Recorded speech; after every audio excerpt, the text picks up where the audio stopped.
Episode 132, Lightsaber Shop Owner, Omega.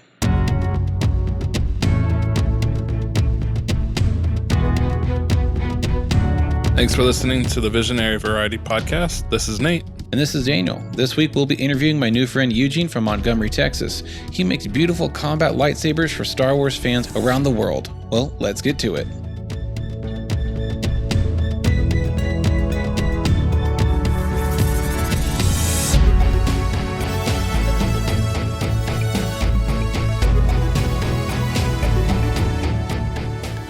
Welcome to the Visionary Variety Podcast, where we cover cool stuff like photo, video, film, books, and technology. So switch on your brain and enjoy the show.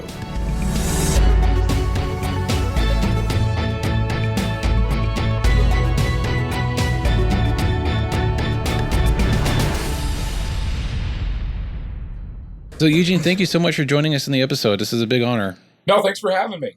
Let our audience know a little bit about yourself, where you're from, what you do. All right, so my name is Eugene. Most of the people online know me as the Supreme Chancellor Omega over at Crimson Dawn.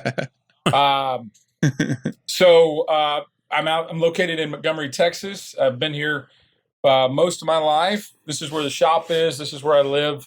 I operate a couple of businesses. We started an oil and gas business. And anyone who's familiar with Texas knows that oil kind of wanes and waxes, ebbs and flows. And being a small business in that industry was really difficult in the downtimes.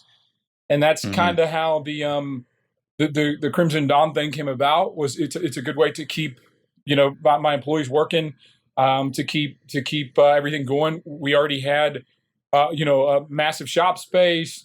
We had the know-how. We had I have an electronics technician on staff. We had all the keys there. That's great. We were all nerds. We've been doing the Texas Renaissance Festival here I've been going for, it makes me sound real old, but I had probably been going for 20, 25 years. Nice. I haven't missed a year to the Texas Renaissance Festival. And, it's kind of like a giant cosplay kind of thing. It just kind of was something that we fell into. We started doing it. We started getting into boards and getting into sabers, and now it's a full-time gig. We got lots of other irons in the fire, but Crimson Dawn takes a lot of time. That's really cool. So one job kind of led into the other, sort of as that necessity to have something to do during the downtime. Is that how Crimson Dawn was born? I wouldn't necessarily say led into the other, because they pretty much run side by side. We're really busy, especially this year right now, in the oil and gas sector. And again, the Crimson Dawn always goes up. So that's the positive thing about Crimson Dawn is, we took a massive drop off this year when crude dropped negative per barrel, that we couldn't get customers to pick up the phone. So that was pretty rough, but Crimson Dawn pretty much it's been record months after month after month after month. It's awesome. It's great, and we're putting a lot of resources there too. Having the two businesses side by side helps us tremendously, because the growth pattern for Crimson Dawn would not be possible without Next Gen Metalworks, the fabrication shop, sinking money and resources and things like that into it. And it stands on its feet now, but that was tremendous in the beginning. Yeah, Crimson Dawn seems to be really blowing up. I've been following just various posts on the Star Wars groups that are really big, and you're getting real popular. It's good to see. One thing that I've noticed a lot is a lot of people are commenting on how fast you've been able to ship to them, which is great. I know the opposite is true with other companies. They'll order something and they won't get their saber till a month or 2 or 3, and that's no fun. But also your prices are really, you got great prices and your stuff is solid. It's really well made. So you got a good reputation. We had a customer in mind. We saw that the entry-level market was somewhat untapped, and that's kind of where we started. And we're trying to work our way up. Within, probably a year and a half, we should be in most, if not all, of the saber markets. But we're really trying to dominate the entry level saber market. Yeah.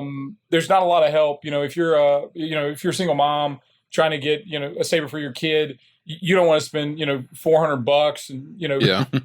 or if you're trying to get something for your brother or something like that, you don't know a lot about sabers. You don't want to get deep into programming a board or have Sure. somebody do a custom install for you. You just want something that you can kind of play around in the backyard, but you don't want Yeah. a Mattel, Walmart, the kind of like slide out when Toy. you sling them. Yeah. So we're kind of in that market where we have a full EFX saber that's combat ready. We cut blades to length. If kids, or if you're an adult and you just want to bash around in the yard, we kind of got Mhm. something for everybody. And Yeah. uh, And I ship sabers every day, every now and then. If the volume's a little lower, I'll skip one day. But we're very regimented. Monday, Wednesday, Friday, at the very least, we ship sabers until the UPS, USPS trucks pull out. And here it's generally wow. 7:30, 8 o'clock. People, in the early days, people would message me and they would be like, "Hey, I think I just got scammed on a Facebook ad," and I was like, what's it? I was like, "What's up?" And they were like, "Well, I just bought a saber from you guys at 5:50 p.m. Monday, and I just at 5:58 I got a shipping notification," and I'm like, "No, I just put your saber in the box," and they're like, "Really?" And I'm like, "Yeah." And I was like, "It'll be there. You're in Laredo. It'll be there tomorrow, or it'll be there, the Nice. next Wow. day." And they're like, and as soon as they Yeah. get it, they email me back or call me on their phone, and awesome, and you got a customer for life. So That's how you build a great customer base right there. Just wow them. They'll stick with you. They'll defend you. it's been They'll great, fight for man. your name. We have amazing customers. I Yeah. feel like I have the best customers of all the lightsaber companies. I think I have the greatest customers. Now, when was it where you just sat down in your office one day and you're thinking, you know what? I can use these tools. I can make a lightsaber. Like, how did that click? How did you start? We started about 2 years ago. We have some friends and some connections in the industry.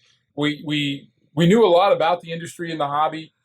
People had came to us and brought us parts to mock up Hmm. because we do have lathes in the shop, but they're not production lathes. I couldn't, we Mm. use them to turn blocks and drill holes and things like that.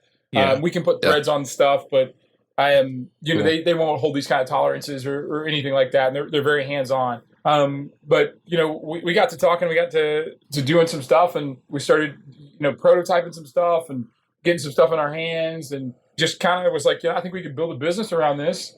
Wow. We saw a lot of the trends of a lot of other companies. I throw out the word trends real lightly because there really aren't any. It's the same stuff. Ultra Saber started this industry, or really kicked it off, I don't know, 15 years ago, and everybody kind of does the same thing still. I mean, Yeah. internals are the same, like, price points are the same, customer service is the same, shipping times are the same. They treat people the same as they did when they started, and we're doing this with PVC in their garage, and that's really not. Mhm. It's not a modern approach to it. So we saw this big glaring niche and said, let's jump in and see what we can do. In the oil field, if a customer calls me up and needs something tomorrow, I can't tell them, it'll be there in 3 months. Yeah. You would kind of have to do what it takes. And if a customer's not happy with the product in the oil field, I can't tell them to go kick rocks. We gotta make that right. So we wanted to take, this, small town Texas approach, to the lightsaber business, and it's been really good to us. And we get a lot of Southern hospitality. yeah, we get a lot of compliments on the customer service and thing like that. But I mean, we're just trying to treat people the way they want to be treated, the way we Yeah. want to be treated. And when we make mistakes, my favorite part is that I'll make a mistake, and maybe we'll send out the wrong lightsaber. We had a new person in the shop, or an order will be short. And customers aren't outraged or anything. They'll just shoot me an email and say, "Hey, this wasn't quite right." And I'm very apologetic. I'm sorry we made a mistake. Let me take care of that for you. And it's really smooth, and it's nice to be able to do that. How did you decide your business name? I love Darth Maul. Who doesn't? And so the original name, that we had to clean it up for TV, so to speak. But and everything that we had originally filed, I was very adamant that we were going to be the Crimson Dawn Cartel. But being as close to the Texas border, or to the Mexico border, and with all the negative things that go with the word cartel these days, we figured Yeah. if you were a first-time lightsaber buyer and maybe you hadn't, played Knights of the Old Republic or saw all the movies, you may not quite know what we were talking about. So we cut cartel off the name and just went with Crimson Dawn. Good choice. So, being the curator, I would find it tough. But what's your favorite saber? Ooh, good question. Again, that's pretty easy for me. Huge Darth Maul fan. Our Maul-inspired saber is called the Harbinger. It's one of my favorite sabers. I have many favorite sabers, though I could probably talk all night about that. My favorite saber to duel with is our Dragoon. Ooh. My favorite cannon saber would either be the Maul or the Graflex, like Anakin saber. Anakin saber is really fun to take apart. We have a bunch of them here in the shop. We've been working on one that we plan to release real soon. And, it comes apart in several parts, and there's slides, and it's very true to the movie. The movie accurate Graflex is probably my favorite saber. Now, if anyone's listening and they want to check these out for themselves, you can just go to crimsondawn.com. You can see them all there. Lots of beautiful designs, lots of color, and there's, like they said, the Maul replica. I think you have any other movie replicas at the moment that are on your website? Right now, we only have the Maul replica online.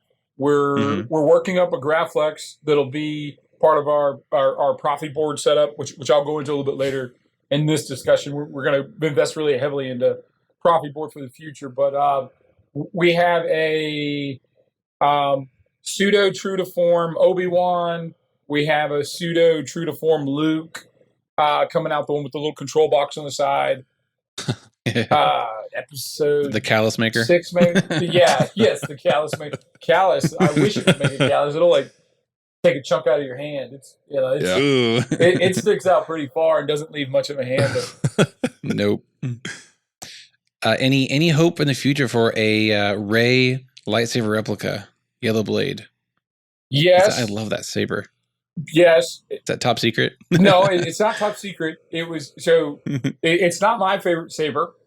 You're talking about the hinged point one, the one she makes out of her staff. Okay.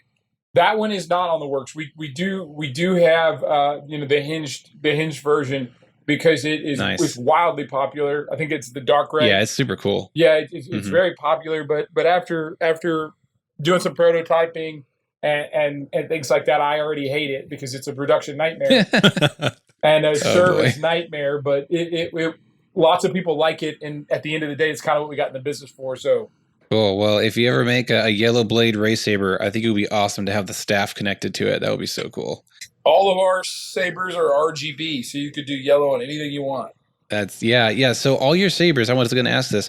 With all your sabers, can you change the blade color, or is that for certain lines? How does that work? Every saber in our current production line and every saber we will make will be will make and sell will be RGB. Yeah, I love that. It's so inexpensive to do it, and you get a little bit more brightness with a single color, but you get real pigeonholed into what you can do with that, and we haven't seen much merit in doing it. It for almost the same cost.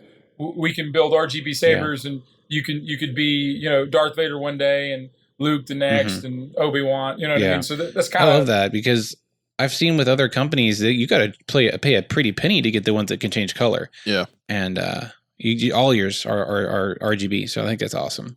So have you had any accidents? How many fingers do you have? Most of my life prior to going into business for myself, and even with a little bit of overlap, I was a environmental health and safety manager for oil and gas companies. So I can say we have not had any accidents. We have a very safe work environment, and we take safety very serious because I lived and breathed it in pipe mills and steel mills for most of my life. You can lose your entire body if you're not careful. Oh, for sure. Heavy machinery. I have seen multiple fingers.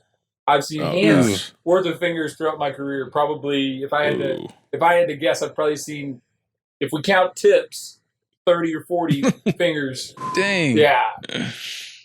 Yikes. Like a whole other hand. Like I said, it was every day for about 10, 15 years, probably every day. Hopefully not the same guy. But we've had no accidents here. Knock on wood. Yep. In our business, with all the equipment we have here, it would be very expensive. Yeah. That leads me to my next question concerning production. Have you had any strange requests for custom lightsabers or any like designs people send to you that are just really wacky? Anything weird come through your inbox? We do get strange requests, but being is in tune with it as you have to be, because I'm very connected on social media. I take the customer piece of it very, very serious.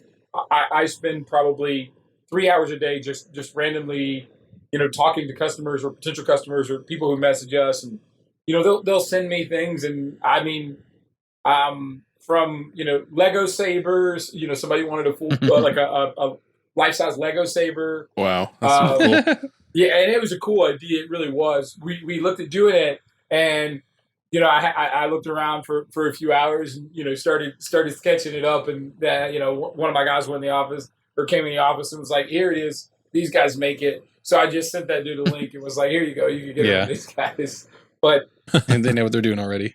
yeah, we get That's cool. somebody sent me something that looked like the mall of Saruman from. Oh yeah. Yeah, that was pretty cool.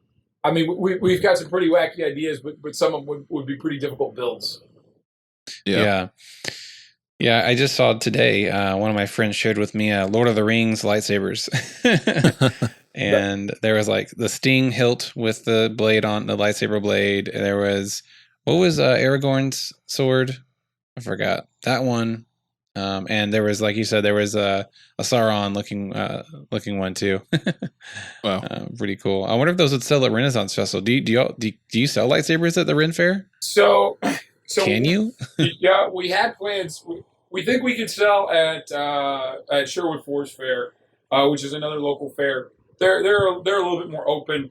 The guys at TRF are a little bit more strict, and we may be outside, but it's funny that you say that because we did start looking to design a line of sabers that are very similar to medieval fare that we wanted to call flaming swords.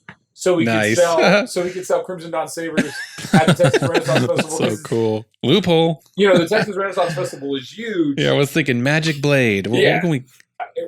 With Profi boards, you can literally make flames come up the blade and things like that. Oh yeah, the animated effects, right? So cool. So we have a good in. We have a good in with some people there. We thought about sitting down with them, but right now we're just so busy that we're not quite sure we're ready to do a storefront. Don't know if you can handle it. Yeah, so a storefront would be difficult to manage, but that's cool. So in your production process, whether you're planning or working the details out, is 3D printing like a thing for you guys? Y'all use that in your workflow at all? We do a lot of 3D printing here in the shop. We have 3 or 4 printers. I can't keep up the count. I have a guy who kind of manages it for me. My track record with 3D printers is very bad. When a 3D printer comes to my office, it's certainly broken, and he has to spend hours fixing them. I have one upside down on a desk that he's putting stepper motors in right now. I'm not sure what I do to them, but yes, we do some rapid prototyping. We've been doing a lot of stuff with. We want to change up the CoverTech wheel, which is kind of like reinventing the wheel. And we've been spending a lot of time on 3D printers, a lot of filament, trying to get some different designs and different ways that we can attach it and things like that. We've rapid prototyped some pommels and emitters that we're looking at, sending to production here in the near future. We rapid prototyped some new chassis designs, and it's good for us because we can drop electronics in it, put it in a hilt and bash it around, and say we don't like that. We're not sending that to injection molding, kind of thing. We're not gonna produce this because we do have a new line coming out in the near future that's going to be very custom, very proprietary hilts. We have a new board coming out. We're going to develop real heavy on the Profi platform for Neopixels, but the new board that we're developing is going to drive baselit and Neopixels.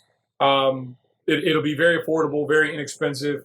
The Profi stuff is going to be for people who are a little bit more serious and know a little bit more about programming. But we do plan on taking care of a lot of that too. We just recently started working with some designers to build some really in-depth custom configurations for our Profi setups. Because, like I said, we really cater to first-time saber buyers. We really cater to the guy who wants to press the button and see it light up and swing it around, and they don't right out of the box. Yeah, they don't want to land a shuttle. You know what I mean? So, that's a big deal for us. That's the reason why we don't sell Profi now. Is because we really want a user-friendly config that's locked down that we can easily reflash and easily take care of the customer, and we don't have it quite yet, but we're a few weeks out. The Neopixels are getting really popular. I saw a guy recently posted one, and he had the unstable blade from like Kylo Ren type blade, where it was like turbulent, kind of energy fluctuating. It was really cool. And I've been very curious how those work. Like what's the depth of programming? And I'm sure you can connect it to the accelerometers. Like if it clashes, it can like flash, a color, right? Is that a possibility? So we have a Neopixel out now. It's not near as advanced as what you're talking about. It uses a Dark Wolf board, very similar to the board, if not the same as the board that's in most of our production sabers now. It's an inexpensive board. It does everything is chip side, so you can't change sound fonts. You can't do any of that. But it's all pre-programmed. It works out of the box. It's easy. Yeah, it's easy. It's a good product. You're like the Apple of lightsabers. You just get it. As long as it can turn on, it's going to do great stuff. Right. Nothing wrong with that. No. We actually have a Neopixel line that we released this week. It was all over the website, but we on release day I had a customer reach out who wanted me to post some things on our social media page for a GoFundMe. She was going to have she needed a surgery, and they needed a little financial assistance. So we pulled down our Neopixel launch, and we started a raffle to kind of do like a little fundraiser for. And once we raise the money for her surgery, we're going to go back and full Neopixel and this and this and this. But until then, we're kind of focusing on that. Wow. That's great. I like that. Cool. I'm really excited to see what's coming up in the future, and it's great to hear that you're doing some good stuff. Aside from just business, you're helping some people out. What else can you share concerning what's coming up in the future? Like any new types of hilt designs, or implementation of different technology, anything like that you can share? Sure. So in the future, we are doing pretty much anything that you could think of lightsaber related. It's in the works. We're developing our own custom sound fonts. Cool. We have 6 or 8 sound fonts in development right now. It should be ready in the next week or two. That's so cool. Awesome. We plan on fleshing those out for Smooth Swing and the Profi setups, and those will be our own Crimson Dawn proprietary fonts. Nice. So, like I said, we're developing real heavy on the Profi board chassis. We plan on making a lot of Profi board sabers in the near future. I mentioned earlier we have our own board coming out. We have one CNC full-blown live tooling, the whole nines coming in. Hopefully it'll be online probably fallish, and we're already looking at a second one. We want to do some lights out manufacturing stuff here in Houston. So we plan on putting 2 machines ultimately at our shop in South Houston. Once we do that, we'll have a full line, pommels, emitters, full bodies. Cool. So are you talking modular pieces or what? Yeah, everything that we do is going to be modular. We're not going to follow the traditional modular hilt system just because we don't like it. It's definitely a bad business move on our part, but we don't care for it, and we feel that if we do enough and we grow enough and enough people agree with us, we'll change it. But we do plan on making some MHS conversions to where you could use Crimson Dawn parts with the modular hook system. Cool. But we don't plan on building on that platform. All of our sabers will be modular. Every saber is going to be anywhere from 4 to 6 pieces. You'll have an emitter, a switch body, a main body, and a pommel. on all sabers. I love that. That's how we're going to do our first run of custom sabers. So cool. I was going to say that's modular for the consumer, so that when I have like 2 or 3 of your sabers, I can mix them together. Yeah. Right. And Cool. also we'll be able to make it to where we can build air quotes custom sabers and get them to you still in that 2-3 day timeline, and not be this crazy 3-month backlog kind of thing where you're trying to backcharge your credit card because you think we're crooks. Yeah. That's cool. I really like that modular idea. I've always been a fan of that, and I actually had a kind of an idea a little less than a year ago. I do 3D design. I love making lightsabers. A lot of my followers have seen. Just today I just posted a YouTube tutorial on my YouTube channel of how to make a lightsaber, and it's a big hit. So I love making lightsabers, and I had this idea of making modular pieces with some kind of one size fits all connector in between all the pieces, and selling those 3D files to people who want to make their own hilt with 3D printing. And I think it's a good idea, but 3D printing pieces are not anywhere close to a piece of metal strength. Like, they could break, and I don't know about the internals and all that jazz. So Yeah. I'm kind of putting that on the back shelf for now.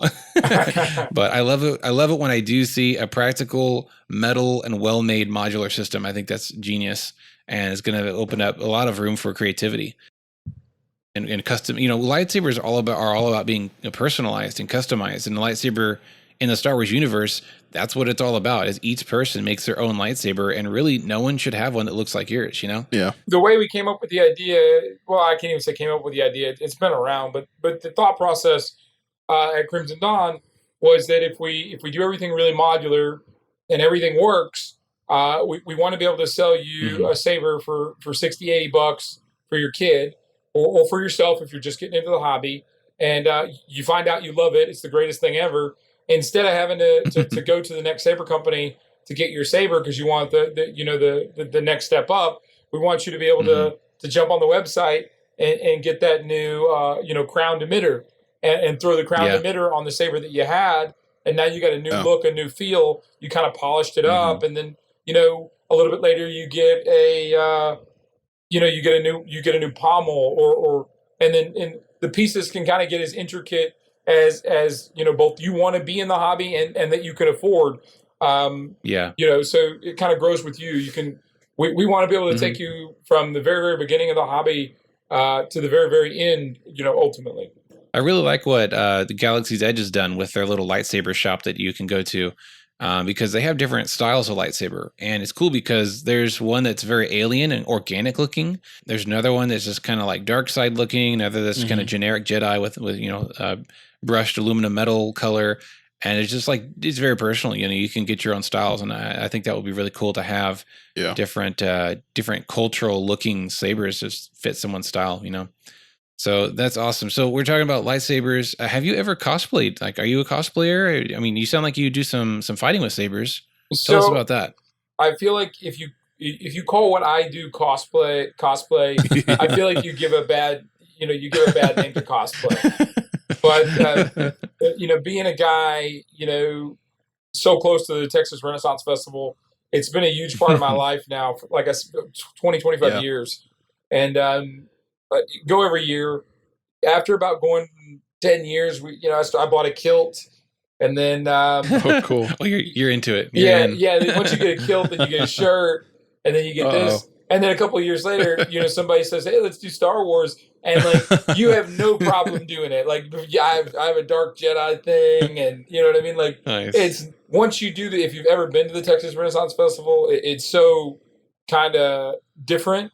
That once you get into that atmosphere and what they do there, you kind of lose your sensitivity to cosplay, because after going to the Texas Renaissance, we'll go to the gas station dressed like knights. You know what I mean? I love that. Yeah, you'll see people in Walmart that with Viking axes and stuff. So, and my shop, I know you guys are Texas guys, but my shop here in Montgomery is probably 10 minutes from the Texas Renaissance Festival. So, I mean, we're there all the time, and, we see the people. So I dress up in costumes all the time. I love it. It's a ton of fun. Am I a cosplayer? I'm not sure about that. I feel like it's an insult to cosplayers for me to say that. just live the it's for dream. everybody. Don't be ashamed. Are you a part of any Saber combat clubs? I think I have honorable mention in Saberforce Academy. The guys in Galveston, I think I mentioned earlier, we supply those guys, Shane and Steve, with a lot of blades and sabers and things like that. And Cool. I've talked to those guys several times. They're cool dudes. We've talked on the phone. We've met in person. We're Facebook pals. But we really started, most of our communications, post COVID. So I haven't got to go out to any of their meets or anything. Yeah. But I very much do plan on getting out there and meeting the members. And I use that group kind of as a little test lab. Like, I've sent them stuff and told them to beat it up. Cool. And, I just had a Guinea conversation pigs. with them this week and said, hey, I got a crazy idea that you guys are really gonna raise your eyebrows at. And they're like, what? And I was like, I got these Neopixels, and they're a 3mm heavy wall blade, and I think they're gonna be amazing dueling sabers. And let's give them a try. People don't duel now with Neopixels. It's so sensitive. Like the blades. Yeah, but those are extra thick, so they're safe, right? Well, yeah, ours are extra thick. They're the heavy wall dueling blades, Mm-hmm. We kind of got them priced at a point where you don't really have to cringe when they clash together. I mean, generally a Neopixel in the hobby today is $400, $500, and you can get these things for. I think we got some. I think my cheapest Neopixel on the website's $160. So, that's awesome. Yeah, I mean, go at it. Like, let's see what you can do. With me photographing so many Star Wars cosplayers here in this area, I've got accustomed to the different groups. So there's a Jakku temple and there's a Lothal temple that are part of the Saber Guild group, which is like a licensed Lucasfilm thing, and or affiliated at least. And so they have weekly meets, or did have weekly meets, where they would do saber fights, sparring. They would practice forms. So cool. They would do choreography stuff for live events and cons and things like that. And I've just been itching to go to one. Like I need to do that. First, I need to get a lightsaber. Definitely gonna get one of yours, and then I need to go to these groups because I just think that would be so much fun. For sure, I'll definitely get you one. Let me know what you like. Yeah, Nate, we need to go. We need to go hit some people. Yeah. No, I'm an adult. When I'm there. Embrace our inner child. Oh, 100%. Eugene, thank you so much for taking time out of your busy schedule to be on our podcast and share your passion. It's been a great one. Yeah. No, guys, it was a pleasure. Anytime. I'm really glad you got me on, and I like talking about lightsabers. I like talking about Crimson Dawn. I kind of live and breathe it 22, 23 hours a day. So it's nice to take a little break and talk to some people about it. Yeah, well, we're all into it, so we're real impressed with your work, and we hope to get your name out even farther and get you some new lifelong customers. Awesome, man. I appreciate it. Yeah, well, have a great week, and thanks again. Thank you.